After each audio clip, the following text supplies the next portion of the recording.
Wali Kota Subulu Salam yang diwakili Asisten Pemerintahan Insinyur Sulisman setuju prioritas perbaikan jalan Kecamatan Longkip. Hal itu disampaikan pada saat memberikan sambutan Musrenbang Kecamatan Longkip bertempat di Aula Kantor Camat Kamis, tanggal 10 Maret tahun 2022. Menurutnya usulan perbaikan jalan Kecamatan Longkip yang disampaikan Camat adalah aspirasi masyarakat Kecamatan Longkip yang merasakan betapa sulitnya akibat jalan rusak.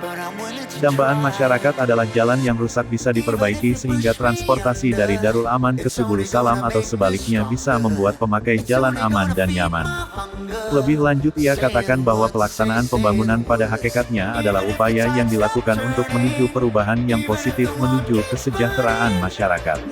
Untuk mewujudkan tujuan yang mulia itu maka dalam pembangunan sangat dibutuhkan suatu proses rencana yang baik, sehingga hasil dan manfaat pembangunan dapat berjalan sesuai keinginan bersama sesuai ketentuan yang diatur dalam Undang-Undang Nomor 25 Tahun 2004 tentang Sistem Perencanaan Pembangunan Nasional. Turut hadir, Sekretaris Bapeda, Kepala SKPK, Forkopincam Longkip, Mukim, para kecik, para tokoh dan stakeholder lainnya.